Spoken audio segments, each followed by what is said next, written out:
Hello future innovators, welcome back to Testwiser engineering. पिछले कुछ videos में हमने सी प्रोग्रामिंग का पूरा फाउंडेशन तैयार किया है। हमने वेरिएबल नाम का एक डब्बा बनाना सीख लिया, उसका टाइप जैसे इंट, फ्लोट, कैर डिसाइड करना सीख लिया और यहाँ तक कि उसकी लोकेशन और लाइफ टाइम स्टोरेज क्लास के बारे में भी जान लिया है। डब्बा तैयार है, एकदम फर्स्ट क्लास। पर एक प्रॉब्लम है, डब्बा खाली है और खाली डब्बे का हम क्या चार डालेंगे।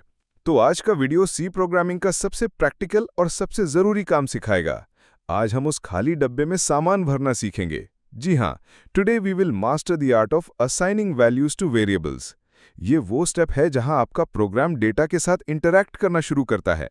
तो चलो सी लैंग्वेज में वैल्यू डालो अभियान शुरू करते हैं। सबसे पहले मिलते हैं इस असाइनमेंट के सुपर हीरो से। यह है इक्वल्स टू साइन। पर रुको, ये वो मैथ्स वाला इक्वल्स टू नहीं है। मैथ्स में x इक्वल्स टू 5 का मतलब होता है कि x और 5 बराबर हैं। प्रोग्रामिंग में इसका मतलब अलग है। प्रोग्रामिंग में अकेले इक्वल्स टू को हम कहते हैं असाइनमेंट ऑपरेटर। इसका काम बराबरी चेक करना नहीं है, इसका काम है कॉपी पेस्ट करना। ये एक एक्शन है और इसका एक ही गोल्डन रूल है, इसे अपने दिमाग में टैटू करवा लो। राइट साइड की वैल्यू लेफ्ट साइड के वेरिएबल में जाकर स्टोर हो जाती है, हमेशा right to left, that's the flow. इसीलिए एज इक्वल्स टू 21 एक वैलिड स्टेटमेंट है। इसका मतलब है 21 की वैल्यू को एज नाम के डब्बे में डाल दो। पर 21 इक्वल्स टू एज एक इनवैलिड स्टेटमेंट है, क्योंकि हम एज की वैल्यू को 21 नाम के डब्बे में नहीं डाल सकते। 21 तो खुद एक वैल्यू है, वो डब्बा नहीं है। इस पर कंपाइलर आपको जोर से डांटेगा। तो चलो अब देखते हैं कि इस वैल्यू असाइन करने के कितने अलग अलग तरीके हैं। Method 1, initialization, the smart way. ये हम पहले भी देख चुके हैं। इसका मतलब है वेरिएबल को बनाते वक्त यानी डिक्लेयर करते वक्त ही उसे उसकी पहली वैल्यू दे देना। इसे कहते हैं initialization. Syntax, data type variable name equals to value. Example, int my age equals to 20, float pi value equals 3.14, char first initial equals t।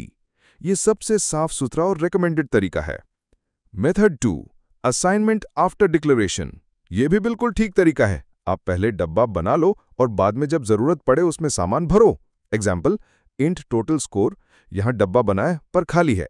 अब प्रोग्राम में आगे कुछ काम किया, टोटल स्कोर इक्वल्स टू 500, अब उस डब्बे में वैल्यू डाल दी। Method 3, assigning value of another variable. आप एक वेरिएबल की वैल्यू को दूसरे वेरिएबल में भी कॉपी कर सकते हो। Example, int Dhoni score equals 183, int Virat highest score, Virat highest score equals Dhoni score. अब यहां क्या हुआ? गोल्डन रूल याद करो, राइट की वैल्यू लेफ्ट में जाती है। धोनी स्कोर की वैल्यू जो कि 183 है, कॉपी होकर विराट हाईएस्ट स्कोर में चली गई। अब विराट हाईएस्ट स्कोर की वैल्यू भी 183 हो गई। Method 4, assigning value from an expression. यह है असली मजा। आप एक पूरी कैलकुलेशन का रिजल्ट भी एक वेरिएबल में स्टोर कर सकते हो। Example, int length equals 10, int breath equals 5, int area, area equals length into breadth. अब यहां क्या होगा? पहले राइट साइड सॉल्व होगा, 10 इंटू 5 कैलकुलेट होकर 50 बनेगा। फिर ये 50 की वैल्यू लेफ्ट साइड के एरिया वेरिएबल में स्टोर हो जाएगी। Method 5, the most interactive way, getting value from the user. अब तक हम सारी वैल्यूज खुद ही कोड में लिख रहे थे, पर अगर हमें यूजर से पूछना हो कि भाई अपनी एज बताओ, इसके लिए सी ने हमें एक जादुई फंक्शन दिया है, स्कैनएफ। स्कैनएफ का काम है यूजर से इनपुट लेना और उसे हमारे वेरिएबल में स्टोर करना। इसका सिंटैक्स थोड़ा ध्यान से देखो।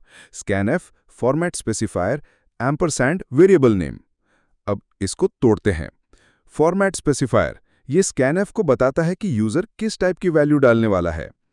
%d अगर यूजर इंटीजर डालेगा, %f अगर यूजर फ्लोट यानी डेसिमल डालेगा, %c अगर यूजर कैरेक्टर डालेगा। एम्परसैंड वेरिएबल नेम ये सबसे जरूरी हिस्सा है। एम्परसैंड को कहते हैं एड्रेस ऑफ ऑपरेटर। ये एम्परसैंड क्या करता है? ये स्कैनएफ को आपके वेरिएबल का नाम नहीं बल्कि उसका एड्रेस बताता है।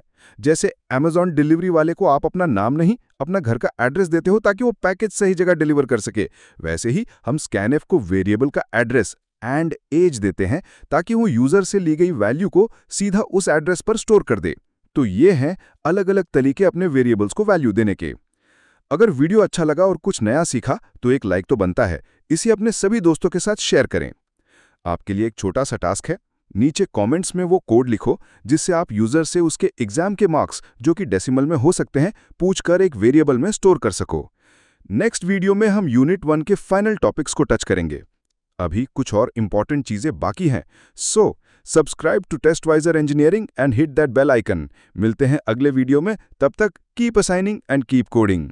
www.testwiser.com is a digital learning platform for students to prepare for board and competitive exams, offering chapter-wise tests and full-length mock tests, study material like video, PDF notes, DPPs, MCQs, theory, and most important Maharashtra Engineering Admission Counseling across multiple domains.